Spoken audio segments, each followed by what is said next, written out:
Hello everyone, welcome back to my channel Genius Knowledge Point, your go-to place for practical programming solutions for diploma, computer and IT students.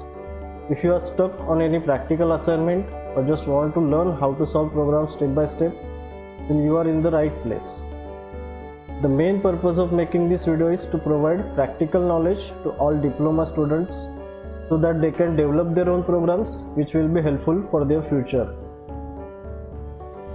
In this video, we are going to perform practical number 12 of object-oriented programming for Diploma Computer and IT semester 3, and which is under case scheme. So the practical number 12 is write programs to implement multiple inheritance. So in the previous practical, we have seen what is inheritance.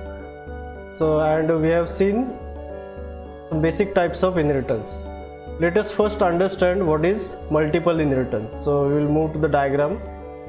So in the previous practical, we have seen that this is the type of inheritance, how a class can be inherited to another class, and this type of inheritance we have seen as a multi-level inheritance. In this practical, we are going to perform multiple inheritance. So how multiple inheritance is formed? Suppose you have two classes, that is, consider them as class A and class B, and inside class A we have some variable, that is var1, and inside B we have another variable, that is var2.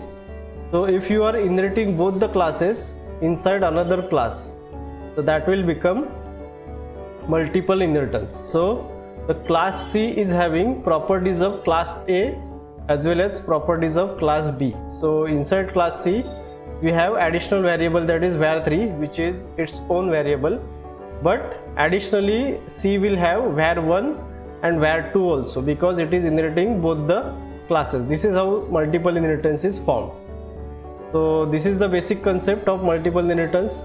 Let us move to the question. The first question is write a program to get the average marks of 6 subjects using the multiple inheritance. So here we have to take the 6 subjects marks and we have to calculate the average of the marks, and we have to use the multiple inheritance. So if you see the diagram, the class A and class B, so for that purpose I will be using class A as a subject group 1. So I will be taking as group 1 and class B as a group 2, and this will be our third class that will be inheriting group 1 and group 2, that is, suppose it take as a student or test. So that will be our class structure. So inside group 1 we will be taking subject marks of some subjects, and inside group 2 we will be taking subject marks of remaining subjects, and we will inherit both the classes into student class, and we will get all the subject marks here inside student class, and using those marks we can calculate the average. So this will be the basic structure of this program. So let us move to the coding part directly. So initially we have to include both the header files. Then after that I am creating first class, that is subject group 1, and inside that I am creating public section and declaring subject 1, subject 2 and subject 3 as an integer variable. These are the 3 subject marks. So that will be the inside group 1. Then after that I am creating one more function, that is get group 1. To accept this all the 3 marks we have to generate one function. So this is the function. So inside that I am just putting a message to enter marks for subject 1 and accepting in subject 1 variable, similarly for subject 2 and sub 3 variable. So this is how all the 3 subject marks are accepted using get group 1 function, which is inside subject group 1 class. After that the function is closed and class is also closed. Next I am creating one more class, that is class subject group 2, and again opening public section, and inside that I am taking 3 more integer variables, that is sub 4, sub 5 and sub 6. So these are the remaining subject marks which are also integer variables. Again I am creating one more function, that is get group 1. Inside that I am just putting the message and accepting all the 3 variables, similar to the previous class. So the function is ended and class is also ended. Now we have two classes. Inside one class we have 3 subject marks, and inside another class we have remaining 3 subject marks. So as we have seen in the diagram, we have to inherit both the classes into another class. So that will be the class student, and I am inheriting both the classes. So how I am inheriting both the classes? Class name, that is student, then colon, then after that public access specifier, that I want to inherit it publicly. So public space first class name, comma, again access specifier and second class name. So subject group 1, comma, public subject group 2. So this is how I am inheriting both the classes, that is subject group 1 and subject group 2 inside student class. So now the student class will have all the 3 variables from subject group 1 as well as remaining 3 variables from subject group 2. So this is how we have inherited all the 6 marks inside student class.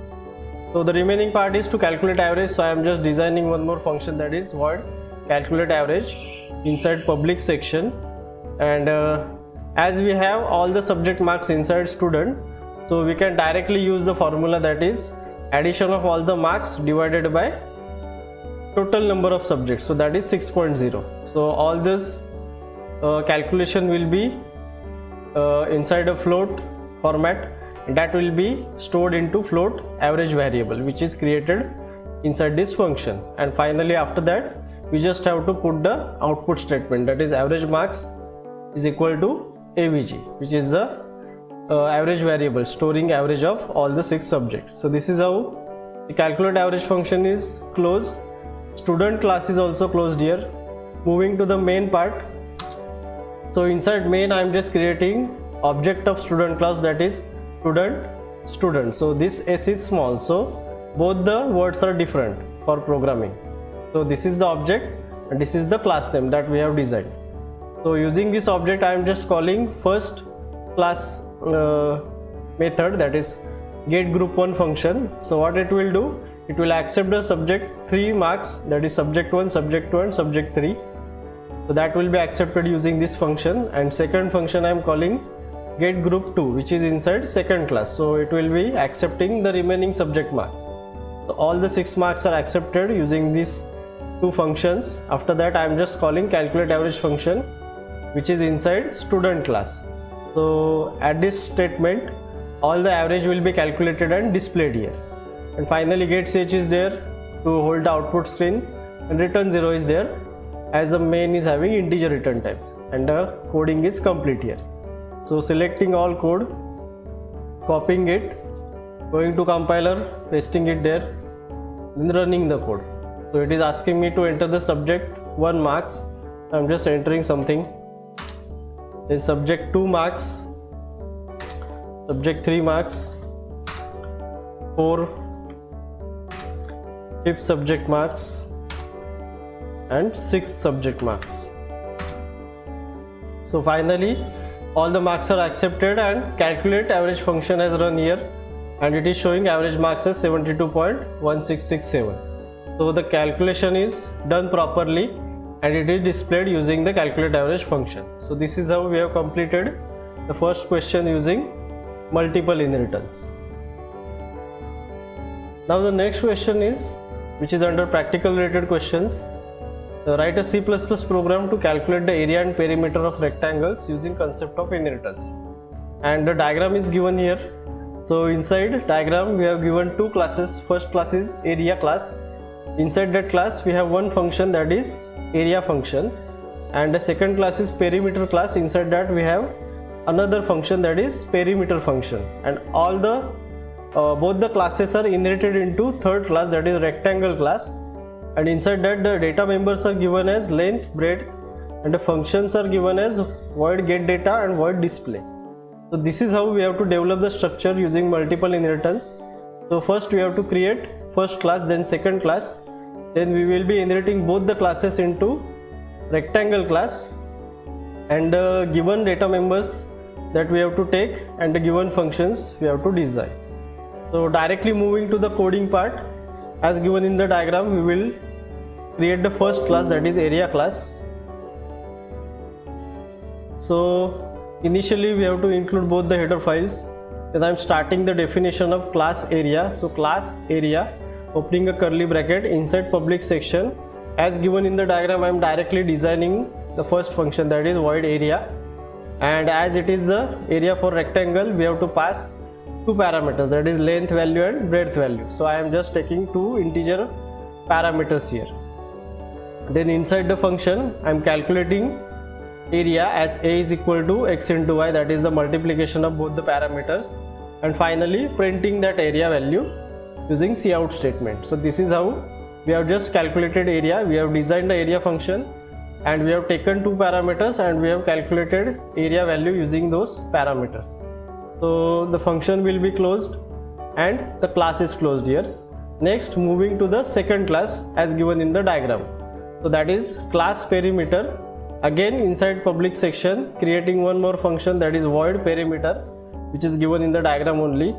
For perimeter again we are passing two parameters, that is perimeter's value of rectangle, so that is length and breadth value. So these are the variables, and that variables are used to calculate the perimeter. So that is int p is equal to, this is the formula for perimeter, 2 into x plus y. So that is addition of both the parameters and multiplied by 2, and finally printing the perimeter value. So perimeter function is closed and the second class is also closed. Now we have to create the third class using multiple inheritance and inheriting both the classes. So this is how I am creating third class, that is class rectangle as given in the diagram.